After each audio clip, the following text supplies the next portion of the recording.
This morning we're going to take a look at 1 Samuel 8, which in many ways is sort of a pivotal chapter in the book, and really in the whole history. We just want to remember, right, that 1st and 2nd Samuel is part of a sort of larger body of literature, a larger historical arc that includes 1st and 2nd Kings and also 1st and 2nd Chronicles. Essentially what happens is that 1st and 2nd Chronicles retells the story told by 1st and 2nd Samuel and 1st and 2nd Kings. So we've got two versions of the monarchical history of Israel. But in 1 Samuel 8, we get the institution of the monarchy, and we just want to note that it's a really ambiguous institution, and we'll try and kind of look at that as we walk through. So we'll start with 1 Samuel 8, 1 through 9, and then we'll take a look at that, then we'll go on. When Samuel became old, he made his sons judges over Israel. The name of his firstborn son was Joel, and the name of his second, Abijah. They were judges in Beersheba. Yet, here we go, yet his sons did not walk in his ways and turned aside after gain. When have we heard this story before, right?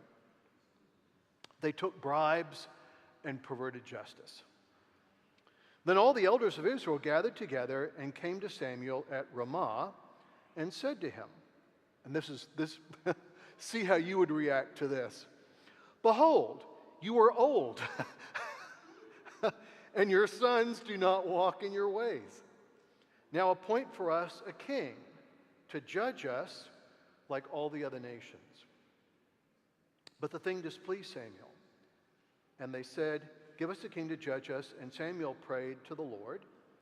And the Lord said to Samuel, obey the voice of the people in all that they say to you, for they have not rejected you, but they have rejected me from being king over them, according to all the deeds that they have done from the day I brought them out of the land of Egypt, even to this day, forsaking me and serving other gods, so they are doing to you. Now then, obey their voice. Only you shall solemnly warn them and show them the ways of the king who shall reign over them. And then we'll get that part in just a minute. So let's take a look at that. So anyways, right, this takes us back to chapter 2, where the sort of same scenario occurred, right? We have Eli, who's getting old, and we have his two sons, Hophni and Phinehas, who are corrupt. They're abusing their position. And now we've come full circle, because now we're back. Samuel's getting old. His sons are judging Israel, and they are corrupt. And we just want to notice something really, really important here. We're told in 8:3 that they took bribes and perverted justice. We just want to remember, right, this is not just simply illegal. This is explicitly against the law of Moses. That is, in Exodus 23, we get a long set of laws about how or why justice is to be impartial in Israel. So the two sons aren't just simply doing something that's immoral or illegal or unsavory. The point that's being made here is this is part of the larger picture of Israel's breaking her covenant with God. So this is obviously very serious. And there's also a really important note here. That is, the thing that Exodus 26 makes, and Leviticus makes the point too, and Deuteronomy will come back and make the same point, right? The idea here is that in Israel, justice is not to be for sale. Justice is not to be open to the highest bidder. Justice is not simply to be something that's available to the mighty and the powerful, for two reasons. First, and primarily because the God of Israel is himself just, and his people are to reflect that justice. And second of all, this is one of the ways in which Israel is supposed to be unlike the nations around her. Okay? In the Canaanite kingdoms, justice is very much for sale, and who you are has a huge impact on the verdict. Israel is to be unlike this, only it's not, because Samuel's sons are corrupt and are taking bribes. So this is a really serious problem. So the people of Israel come to Samuel, and they're obviously displeased with his sons. They remind Samuel that he's getting old, and it's time to think about retirement, and time for you to go off and move into your condo on the Mediterranean and live out your golden years, not judging Israel anymore. And so they come to Samuel, and what they want is a king. Now notice how they put this first of all. Now appoint for us a king to judge us, and here's the really key phrase, like all the other nations. Let's think about that for just a minute. So remember, and we've kind of picked this up in our walk through Joshua and Judges. Remember, the Canaanites, and Canaanites here is an umbrella term for all the different people who inhabit the land of Canaan. They're not necessarily all the same. We just use that term Canaanite. Remember that all the Canaanites live in these city-states which have kings. Okay? And so the mindset of the people of Israel seems to be something like this. We've just spent a long time trying to settle here in the land of Canaan. The Canaanites live in these really, really impressive walled cities that have big armies with the latest technology, and they're ruled over by kings, and these guys appear to be really, really impressive. I mean, they wear fancy clothes, and they've got crowns and jewels, and wherever they go, people bow down to them, and it looks really, really impressive, and we want to be like them. It looks good on them. It should look good on us too. Samuel, give us a king. So that's what they want. Now, two other things we want to notice here that enter into this dialogue. We're told here in 8:6 that the thing displeased Samuel. And we might want to think about, well, why would that be? Why would Samuel be displeased? Well, obviously the most obvious thing, right, is the way they presented it to him. Hey, you're old. You won't be compos mentis much longer.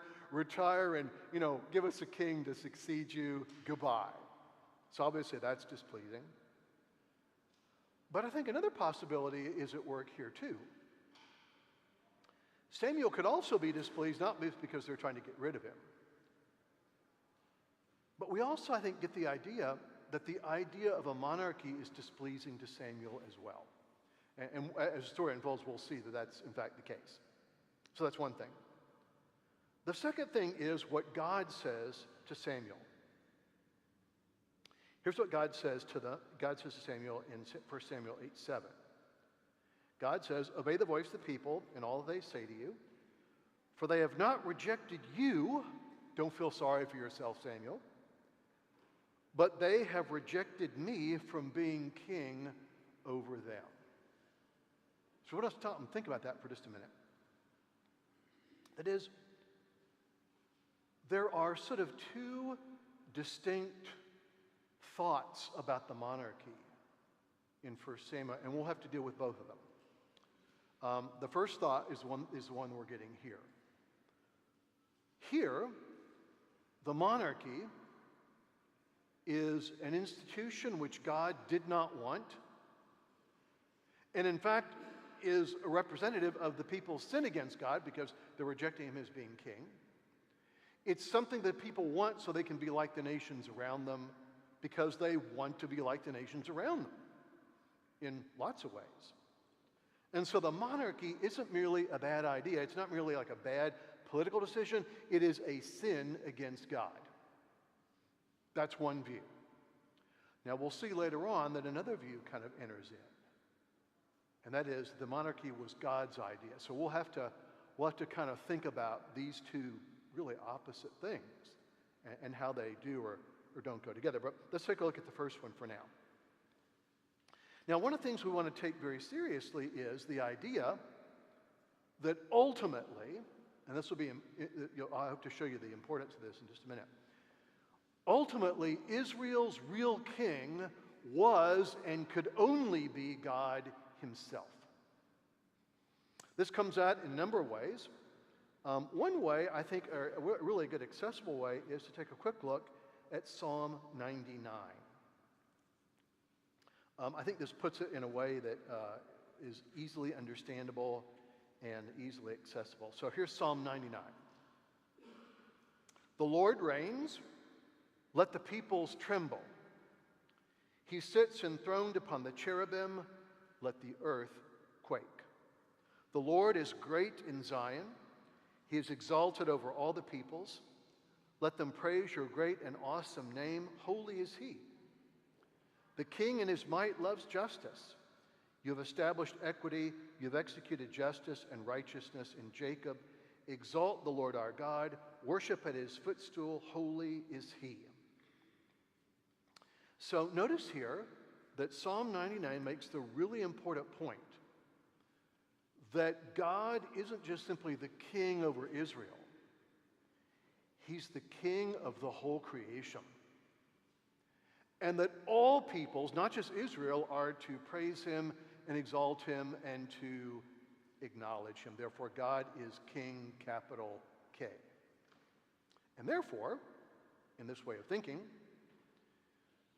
Israel's kings could only sort of be like temporary sort of stand-ins. The only role that they could ever really have is insofar as they represented the real king. So here's the idea. Human king, whether it's David or Saul or Jeroboam or Hezekiah or whoever, right? Human king only is sort of like a stand-in or representation of the real king, God. Now, this will be a really important idea as we walk through 1 Samuel and 1 Kings, because as I noted in your handout, right, the vast majority of Israel's kings were, as the British like to say, rotters. No good, right? If you've ever read 1 Kings, right, you find yourself getting tired of the way that, some new king comes along, and the first sentence is, and so became king in his such and such a year, and he did what was evil in the eyes of the Lord. That almost seems to be like a job description. He did what was evil in the eyes of the Lord. And then the next rotter comes along, and he did what was evil in the eyes of the Lord. I'll say more about that in just a minute.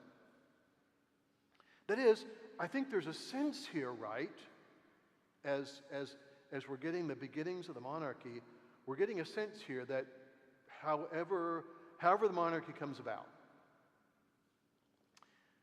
it could only be good insofar as it calls attention to and reflects the rule of the real king. One final thing about that, and then we'll move on. One of the really important things that we'll discover here about Israel's monarchy is that we need to kind of get rid of our sort of modern Western and largely Christian notions of monarchy and what that looked like, because the Old Testament monarchy is very different. The big difference here is that in Israel, kings were not absolute rulers. They were not all powerful. In Israel, we have what you might call covenantal kingship. That is, the authorities and responsibilities of the king were defined by covenant. Meaning, right, that the king's conduct of his office, both in establishing justice and in making sure the covenant was kept, right, that kings simply were not free to do whatever they wanted to do. They were constrained and sort of reined in by having to, in effect, make sure that Israel lived faithfully in reference to the covenant. That was their job. And so they weren't simply, like the Canaanite kings who were kind of like all-powerful. So notice this, and this will be important for later on. if you're an Israelite king, right, you're not going to be evaluated in terms of how you conduct your office as opposed to either your predecessor or the Canaanite king, 50 miles away. Well, King Josiah is a great guy. I mean, he's kind of friendly, likable, he's kind of fairly honest as a politician can be, I mean, he's okay. No, that's not the standard. The standard is, does King X, Y, or Z's rule reflect the rule of the king? Of course, in that light, right, there's a sense in which every king is a failure. And we'll just have to kind of go with that. There's some important implications of that we'll take a look at in just a minute.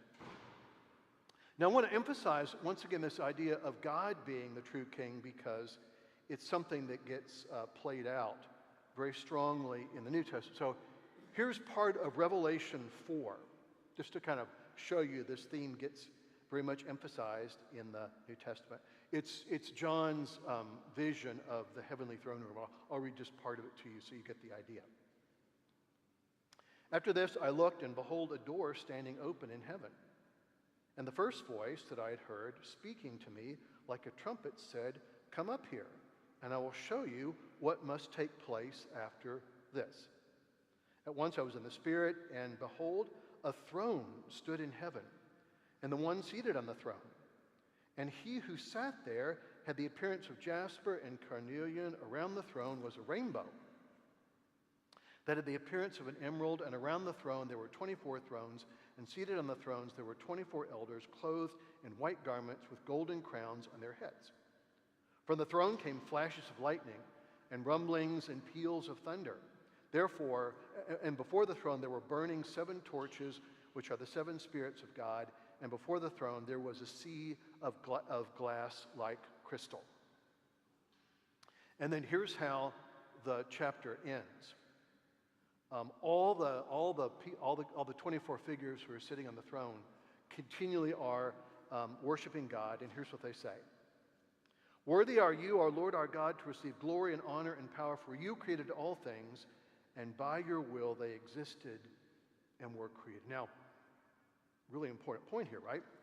It's important that the first thing that John sees in his vision, before he sees anything at all, and he's going to see a lot more, right? There's a lot of space, there's a lot of things that go on from chapter 4 to chapter 19. But this one vision actually says it all, okay? First vision, God seated on his throne, in his throne room, the creator through whom everything has come into existence. Do we know actually from this vision how this story is going to end? Yes. Right? If the vision of God here is God seated on the throne that's literally at the center of the universe, and if the one who's seated on the throne is the creator through whose intention and will the whole universe has come into existence, do we already know how this story is going to end? Yes. It can only end one way. It can only end in the way that the one who's seated on the throne has intended it to end. We already know how the story is going to end even before we reread anymore. So that's an important point. So God as the king not only of Israel, but also the king of the whole world. Now, one of the things that God says here to Samuel is that actually this rejection of God is part of Israel's history of rejecting and forsaking him. So notice what God says to Samuel in 8:8. "According to all the deeds they've done from the day I brought them out of Egypt, even to this day, forsaking me and serving other gods, so they are also doing to you." That is, Samuel is kind of like, Samuel's sort of like, kind of whining to God. They've rejected me after I've worked so hard on their behalf.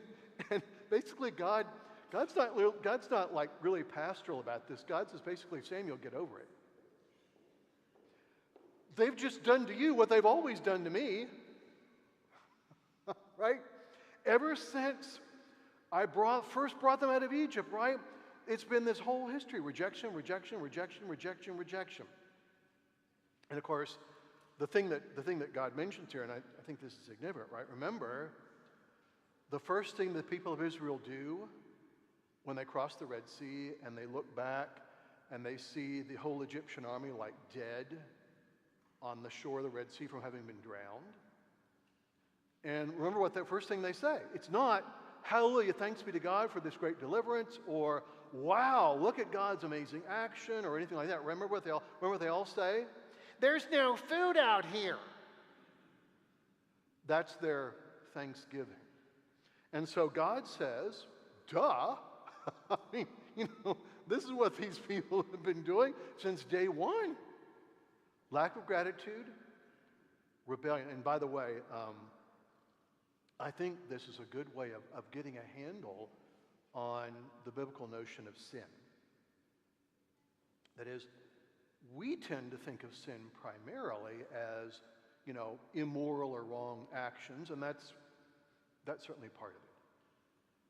But God here actually is offering us his own definition of sin, so it might be helpful to pay attention to it, right? And that is, from God's perspective, right? Sin is the human refusal and failure to offer him gratitude, honor, and faithfulness.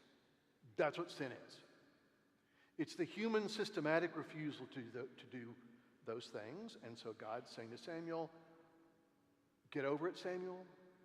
What they just did to you, they've been doing to me since day one. Just deal with it. And so God tells them to go ahead and anoint a king. Now, Samuel then warns the people of Israel about what this is going to mean, and we're going to take a look at that. This is 1 Samuel 8, 10 through 18. We get a sense here, and this may be just me, but I think we get a sense here like that as Samuel makes this speech, he's like really mad.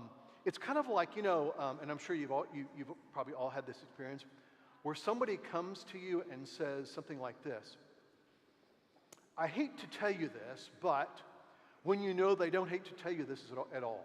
They're actually enjoying it, right? And so, in effect, this is Samuel. Hey guys, I hate to tell you this, but so here's what Samuel says. Okay, you want a king? Well, let me tell you how this is going to work out. Here it is.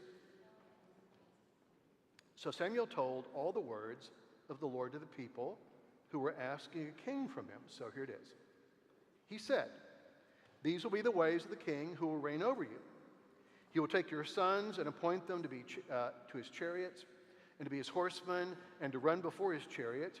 He will appoint for himself commanders of thousands and commanders of fifties, some to plow his ground and some to reap his harvest, and some to make his implements of war and equipment of his chariots. He will take your daughters to be perfumers and cooks and bakers. He will take the best of your fields and vineyards and olive orchards and give them to his servants. He will take the tenth of your grain of your vineyards and give them to his officers and his servants. He will take your male servants and female servants and the best of your young men and your donkeys and put them to work. He will take a tenth of your flocks, and you shall be his slaves. Now, notice that list of stuff. Well, we don't have time to go through the list, but did you notice how each one of those items on that list begin? He will take. He will take, he will take, he will take, he will take, he will take. That is, Samuel says, look, you want a king like the Canaanite kings? Well, you're going to get one. And he's going to do what all those other kings do, right? Kings need to be glorious, and they need to have like big courts, and they need to have lots of people to kind of bow down before them, and they need to have like huge houses, and they need to have like grand clothes, and they need to have like limousines, and all this kind of stuff. And none of that comes free. Guess who's going to be paying for all of it? You are. The king is going to take and take and take and take and take and take. And then this. And in that day, you will cry out because of your king, whom you have chosen for yourselves. But the Lord will not answer you in that day. Now, two things need to be said about Samuel's description of the king. And I've tried to kind of make it sound funny, but it's actually, I think, pretty serious. Two really important things. First of all, we just want to note that the way that Samuel describes the way that kingship runs here isn't just simply, the reflection of anger. This, in fact, is a description of the way that kingship worked in the ancient Near Eastern world, right? Whether you're talking about the Pharaoh in Egypt, or you're talking about the Canaanite kings, or the Assyrian kings, or the Babylonian kings, or whatever, right? This is what monarchy in the ancient world looks like. Really important thing to remember, right? When you hear debates about, remember there's that one famous question where the Pharisees asked Jesus about whether it's lawful to pay taxes to the Romans. We just want to remember, right, that not a cent of that taxation went to do anything in Palestine, right? Money paid in taxation of the Romans was not going to build like roads and schools and, finance of a Jerusalem police force. 100% of the tax paid in Palestine went directly to Rome to enrich who? The emperor. That's why the payment of taxation was such a burning issue, right? Should we be paying literally hundreds of millions of dollars a year to finance a Gentile pagan monarchy? That was a question. Second thing, we also want to remember that this isn't just a description of how monarchy works in the ancient Near East. This is actually what Israel's own monarchy is going to look like. And we see a little bit of that in 1 Kings 9 through 11, which describes the reign of Solomon. Solomon, in effect, becomes an ancient Near Eastern king. Remember one of the things that Solomon does? He's got all these building projects, right? And right? None of this building stuff is done for free. So guess who's paying for it? People. And they're not always doing these building things willingly. That is, 1 Kings 9 through 11 wants us to see a great irony. In effect, Solomon has become no different than the king of Egypt, except he's in a different country. And then notice this. This is 1 Kings 11:1 and following. Now Solomon loved many foreign women, along with the daughter of Pharaoh, the Moabite, Ammonite, Edomite, Sidonian, Hittite women from the nations concerning which the Lord had said to the people of Israel, "You shall not enter into marriage with them, neither shall they with you. For surely they will turn away your heart after their gods." Solomon clung to these in love. He had 700 wives.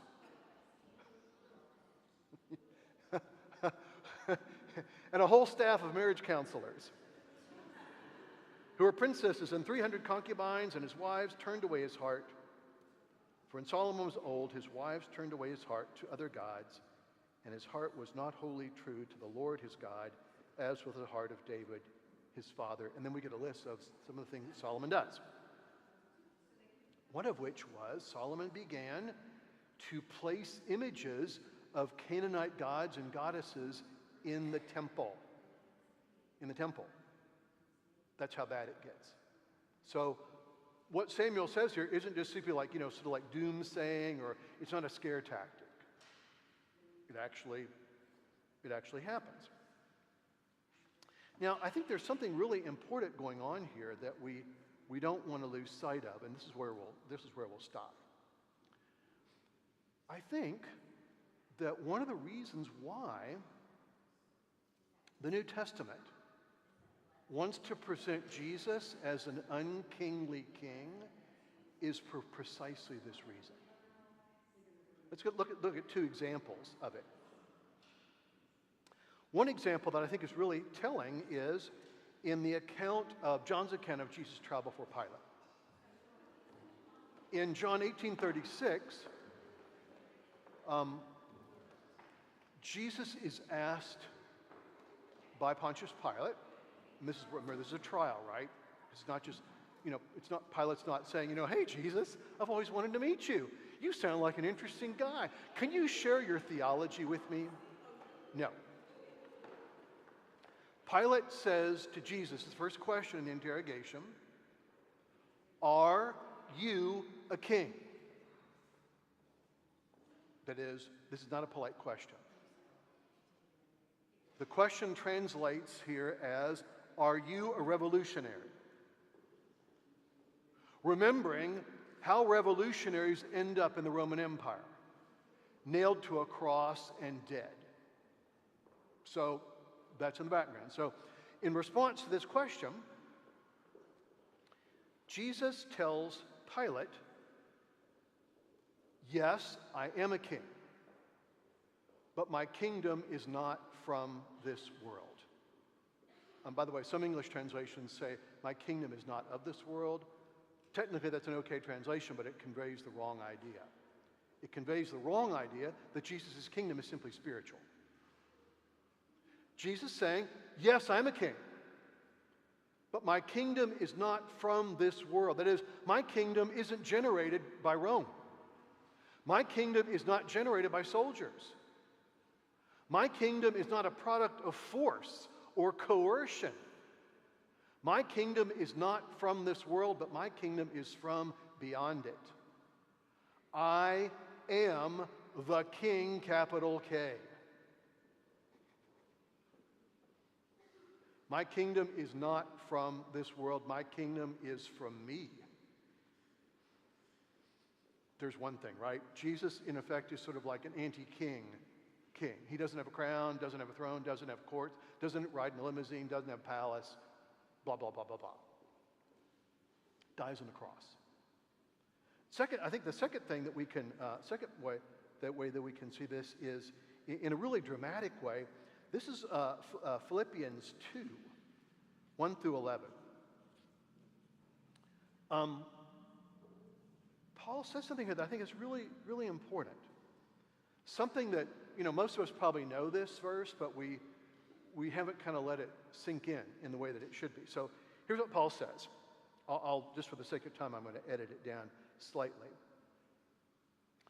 Paul says to the Philippians in 2:5, have this mind among yourselves, which is yours in Christ Jesus. So notice what Paul says here. Look, here's the way that you should kind of think about things.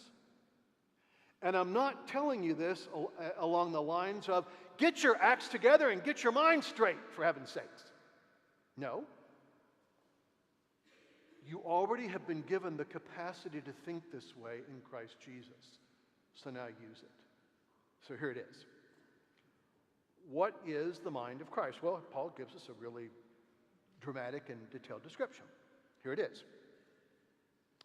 Who, though he was in the form of God, did not count equality with God as a thing to be grasped, but emptied himself, taking the form of a servant, the Greek literally here is slave. And being found in human form, he humbled himself by becoming obedient to the point of death, even death on the cross. So notice this, right? Jesus is the King of the universe, right? How does he exercise that rule? Does he put on a crown and put on a robe and sort of, walk into history and say, okay, folks, you damn well better listen to me because I'm the king. Snap to it. No. His entrance into history is that though he is equal to God the Father, he humbles himself. Taking the form of a slave, incarnation, dying the most humiliating and agonizing and degrading death imaginable, death on the cross, all for what purpose? To save people who've turned away from their Creator in pride. St. Augustine, this is where we'll stop. St. Augustine has a really wonderful comment on this passage. He says, we human beings who are mere creatures are full of pride and self-aggrandizement. Our Creator is humble. Our Creator is humble. Jesus is sort of like the anti-king king who conquers, not with an army, not by killing people, not by sort of merely forcing his will on people. He conquers by sacrificing himself. The anti-king king. And then this, because we have to finish it. Therefore God has highly exalted him and bestowed upon him the name that is above every name. Well, what name is that? God's name, right? That every knee should bow in heaven and upon earth, and every tongue confess that Jesus Christ is Lord, to the glory of God the Father. That is, looking back on it now, I think that we shouldn't find the failure of Israel's kings to be depressing, but rather we should find the failure of Israel's kings to be a sign. All along, there's no human being who can actually live adequately into this role. There's only one person who can, and he's the unkingly king. He alone can occupy this role. Everybody else, everyone who preceded him from David to whoever, is simply a sign pointing to the real thing of which they are not. We'll see how all this turns out next Sunday.